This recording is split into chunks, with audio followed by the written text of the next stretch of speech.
Also, just thinking about kind of social videos, those are watched on mute 92% of the time. People aren't always watching video, when they should be watching video, so they have their phones off.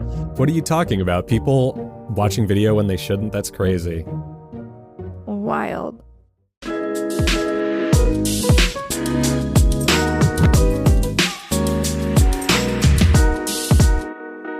Hey everyone, and welcome to the Headliner Podcast. We're your hosts, Nicholas and Alyssa, and we're here to keep you in the loop on all the things that you can do to promote your podcast. So Alyssa, what are we talking about today?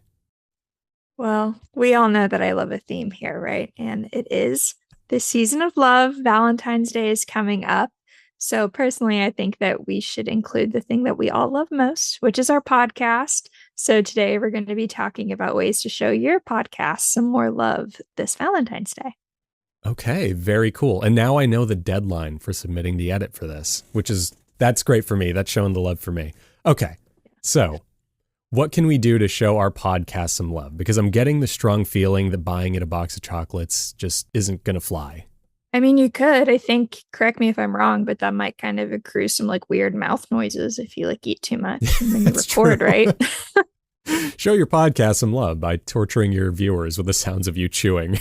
Exactly. It's like ASMR, but so much worse. Yeah, exactly. But anyway, so we're really going to be talking about, of course, we are the Discovery Marketing Podcast here. So we're going to be really just talking about tips for growth and kind of ways to help your show get a little bit more discoverable and to, of course, better market it. So to kind of kick things off, the first thing that comes to mind and that I have talked about probably 1,000 times is uploading your show to YouTube. So first thing, YouTube, still the number one place for podcast listenership and discovery. I mean, I think I've said this before. There's literally billions of people that use YouTube.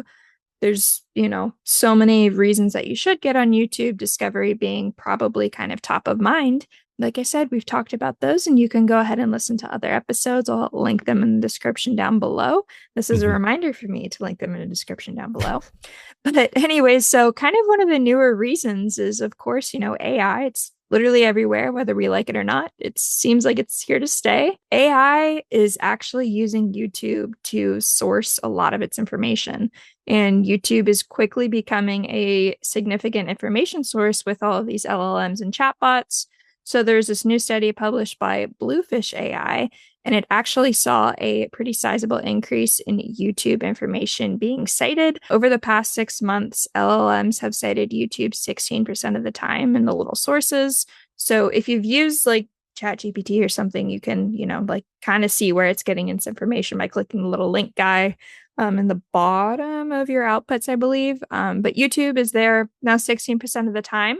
We had known that platforms like Reddit and Quora were up there. They were kind of cited as, one of those leading information sources, but YouTube is now outpacing Reddit by about 6%.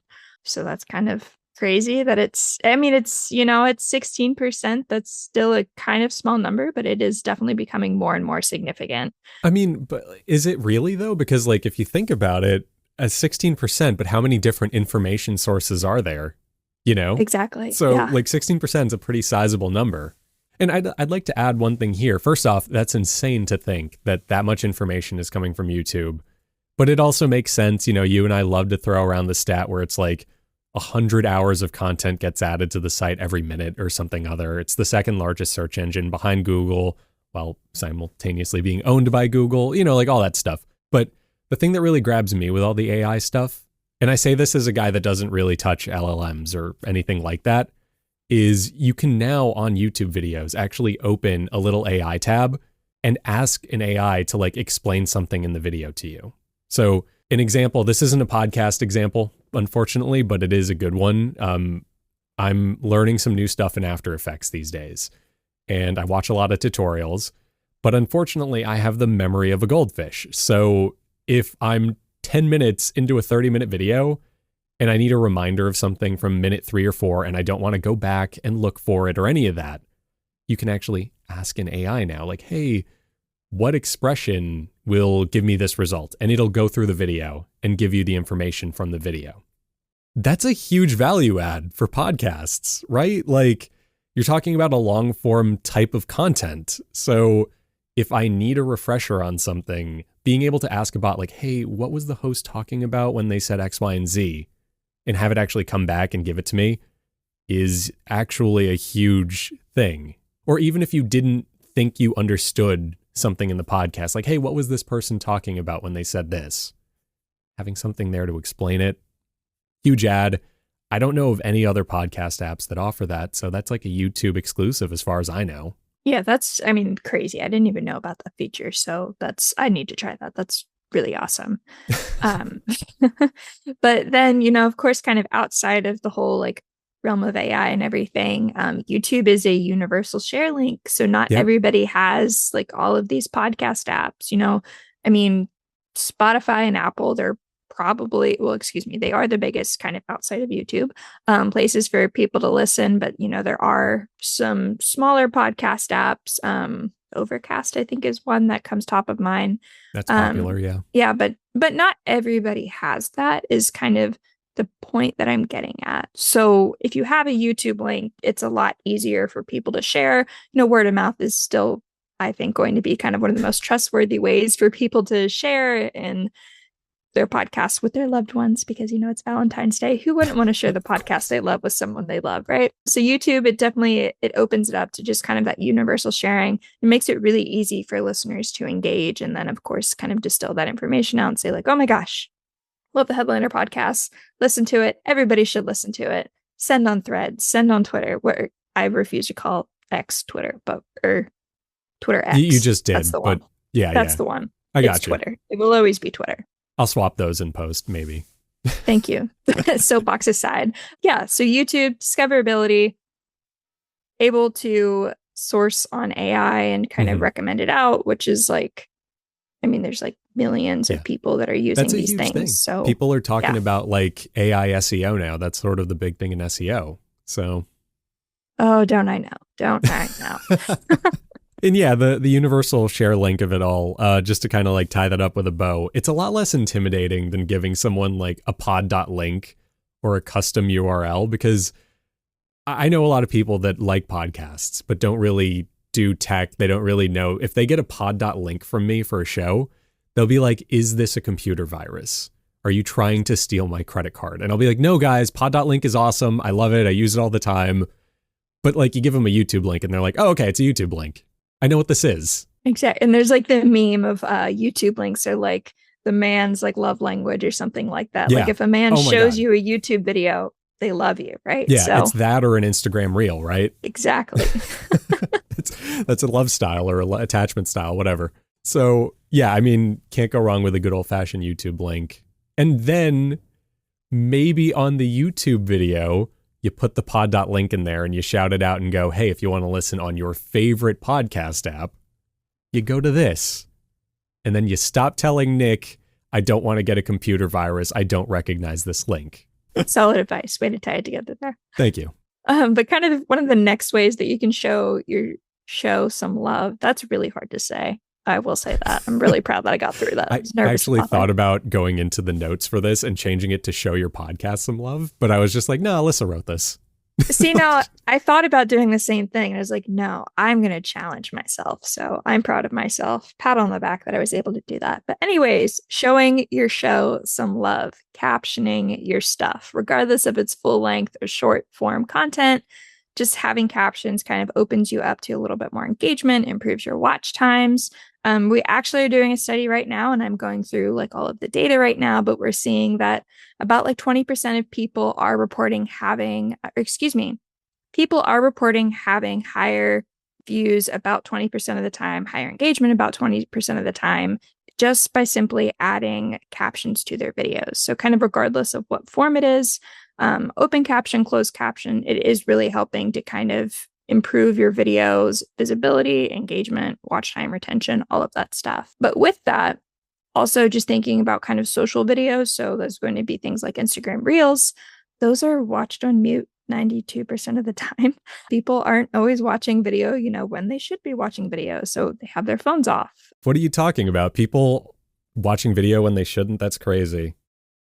Wild. Nick's got bits today. We're quippy today. Yeah, very. But adding captions, it just ensures that regardless of how somebody's consuming, they know what's going on. They can understand it and they don't just quickly scroll past it because they're like, oh, no clue. Like they see what's going on so they can understand it. And then closed captions, which are going to be transcripts. We love transcripts here. Thinking about search, thinking about YouTube, thinking about AI now, having transcripts is going to allow all of those tools to kind of understand and parse your information to really be able to better contextualize what's going on because they cannot listen or watch a podcast, but they can read a transcript. So having that just adds like a wealth of data to every upload that you do, again, whether that's going to be video content, whether that's going to be audio content. And now, pretty much regardless of whatever platform you're having it on, transcripts are going to just help kind of level up that content in terms of opening it up to discoverability and growth opportunities. Yeah, absolutely. And also, again, pulling the AI card for a second, because it's the big thing. You can't escape it at this point. I think one of the other things you can get from like a transcript, other than making it crawlable by search by AI bots, is you can actually like feed the transcript into an LLM and be like, hey, what are the keywords in this? Just give me some keywords so that I can tailor my title, my description, my tags if you're doing YouTube to actually make sure people find this stuff. True story. Yeah, true story. I take it I'm just describing something that you do. I actually genuinely use Eddie for all of our keywords with our podcast and YouTube stuff. Right. Right. Because what's that tool that happens to have that feature built in? What's it called? Yeah. So Headliner, hi, here's our little like host read ad, I guess. So Headliner, we're a company designed to help podcast growth be a little bit easier, a little bit more attainable. We do have a free transcript-based editor that comes with all of these really awesome things powered by AI with the podcast promo pack. So podcast promo pack is going to give you YouTube descriptions and keywords that you can just literally copy and paste. I think we give 25 keywords. I think it can vary a little bit kind of depending on the content length. They're super great. They're relevant to both the show and then, of course, to the actual content piece as it's pulled everything from the transcript. But it's great, really easy way to kind of optimize your content more on YouTube. And then, of course, using tags on your actual podcast host as well. It's free, eddie.headliner.app. I genuinely do use it for all of our stuff. It's not just a like, hey, ad. Like we actually do use it for our stuff. That was very good. It's really that great. was super relatable, very authentic. Thank you. It's my little host read ad for the day. So kind of the next tip for growth and showing your show some more love. Did it again. So proud of myself. Trying new platforms. So if you're not on YouTube already, that's a new platform you could try. But there is kind of a lot going on right now in the world. So we are seeing, TikTok. They had kind of a change in ownership in the US, or at least how their data is being handled. So now Oracle's kind of taking over that. That's caused a lot of kind of unrest in the creator and the TikTok community. So a lot of people are kind of finding alternatives to that. So if you haven't had the best luck on TikTok and you're like, maybe not for me, there are other platforms out there. So we are seeing it's called Upscrolled. It's a newer social platform. They're claimed to be kind of a democratized social platform. So we're seeing that actually downloads spiked. So I think they had like 150,000 users last week. They're well over 1 million now, and they're number one in the App Store. Yeah, so they've really grown, and it is pretty cool. I think it's a little bit more like kind of like a thread style. So it has like the places for video, but then it also has kind of the text based as well. Like it's also a little Twittery. Yeah. So it's super interesting. So again, if you're not having best of luck with TikTok, or you're like, oh, you're one of the uninstalls, but you want to keep it going, maybe consider trying Upscrolled. Other alternatives out there. Threads has grown massively, especially within the podcasting and the creative community in terms of just kind of those internal connects. So it's actually outpaced Twitter in terms of user base now. So that was kind of a huge milestone for Threads. I think it's been out probably for 1.5 years now. Yeah, it's like a year and a half, something like that. That's kind of crazy, but it makes sense because they're kind of just if you open Instagram, you're also already basically on Threads. Yeah, there is an opt-in, I think, to a degree. But yeah, you can still be exposed to Threads. Super easy to make an account, especially if you have an Instagram or a Facebook account.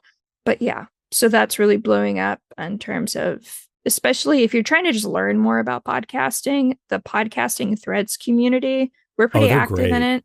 They're Yeah. awesome. I mean, I'm learning stuff all the time. You're seeing new creators join, asking for advice. So it's a really great and easy way to network and kind of grow your show just through creative communities as well. hmm Yeah. And I mean, to that end, I think the big point here is that social media is in a very, I don't know, tumultuous isn't the right word. It's in a place where it's growing and it's changing overnight.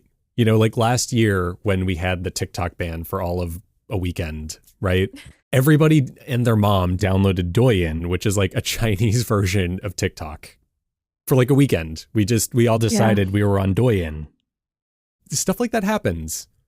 And even if you don't stay on those apps, I can't think of a single person that's still using that app, for instance. You get it over there. It's a brand new space, the Wild West. You have a bunch of videos that you made in no time at all with Eddie and Make. And, you carve out your little piece of the land. And then if everyone goes back to TikTok or to Instagram Reels or YouTube Shorts, you bring them with you. So it's one of those things where just having your hand on the pulse a little bit and being ready, you can really help your podcast grow just by being a part of the conversation while it happens. I also just Again, really wanted to say Douyin like 3 times. It's a really fun word to say. I was really proud of you for being able to say it properly and Thank you. executing because I knew it started with a D and I was like, It's no showing your show some love, but yeah, it's a bit of a tongue twister. yes, we're doing so well today. I'm really proud of us. For sure. Golf claps Uh, all around. exactly.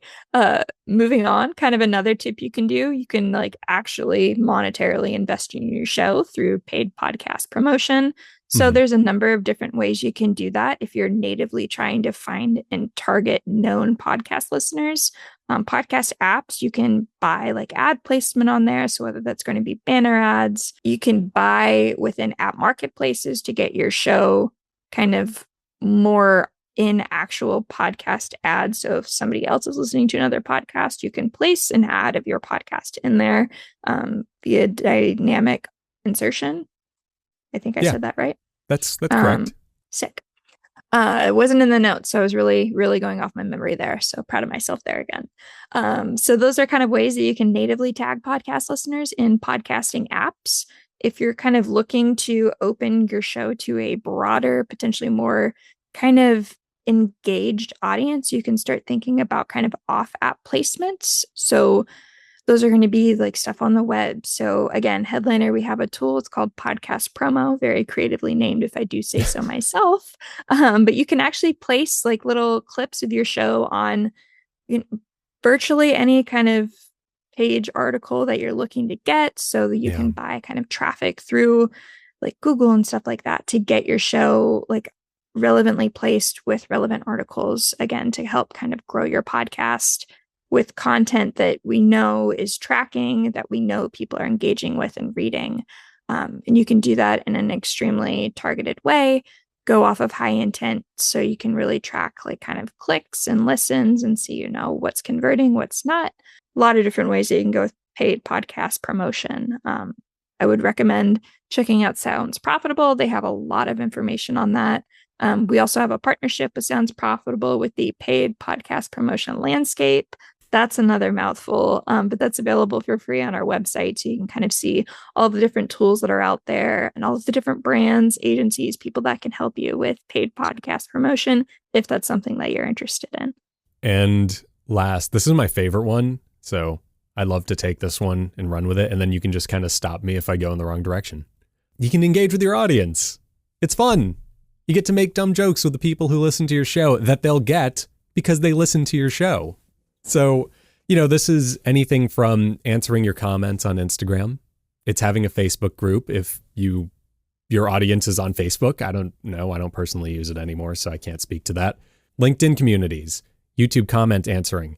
YouTube actually has a community area on their site now where subscribers, people that watch your channel and stuff can actually interact with each other now. So It's stuff like that. It's fostering a community, because a community means repeat listenership. It's people that are not just invested in the value you give them through your show, but they're like a little invested in you and you making that show. And you can't go wrong with that stuff, right? It's the attention economy. Replying to a comment is basically creating content without taking the time to create content. It's an interaction. It's engagement. So cool stuff all around. And last, you got newsletters, which is another way you can do this exact thing. You have this beautiful newsletter that just appears in everyone's email inbox that they can read while they're not supposed to be on their phone during meetings or whatever. I don't know, allegedly. Checking your emails is productive, okay? It's productive. It has the word news in it, so it's clearly like somewhat important. Exactly. But yeah, newsletters and Substack especially, those are really great places where people can just learn more about your show and stay connected with you and your show, even if you're either on a break or you're just in between episodes, whatever. Great kind of evergreen content tools, again, that just really build engagement. Yeah, a newsletter is a great way. You just said the magic word, which is evergreen content. It's a good way to take an old podcast episode and be like, hey, this is somewhat relevant right now, so maybe go get a refresher on this. Or, hey, Nick and Alyssa referenced a previous episode of this podcast about YouTube in our latest. Here is that episode. Yeah, we love engagement. That's why in the notes, I think it has 5 exclamation points next to it. So best for last. Oh, yeah, it does. Wow, I didn't even notice that. Yeah. You got really into it. Yeah. Next time they need to be like bold and italicized and underlined. That's too much. That's too much. You got 5. If you ignored the 5, that's on you at this point. I'm sorry. I don't know what else I can do. I'm just doing it now anyway. Okay. So anyway. Yeah. So there you have it. Those are the secrets of the trade to showing your show some love. I almost just said showing your show some show, but it gets you. Those are the big ones. Engage with your audience. Take the opportunity to invest in your show with some targeted ads. Make sure your show is on YouTube. Take the time to caption it, which isn't even that much time, as these automated captioning tools have gotten a lot better. And we literally offer a really powerful free one. Oh, and be open-minded and try new platforms, especially if they're fun to say. Like Douyin. Yeah. There you go. One last time for the road. Yeah, just, I'm doing what I can to get by. On that note, thank you to everyone for listening. Hopefully this was just like the refresher you needed, or if you're new to podcasting in the space, it was like the intro to this stuff that you need. We've talked about a lot of this stuff on other episodes. So yes, we'll probably link a few of them, but also just scroll through our RSS feed if you're curious and you want to learn more. All right, cool. We'll be back soon with more tips on how to grow and promote your podcast. So till then, bye-bye. Happy Valentine's Day, too. You have to stay on theme. Yeah, that too. Go buy your podcast some flowers. Not chocolates. Oh, yeah, just chocolates, not flowers. Whatever. Both.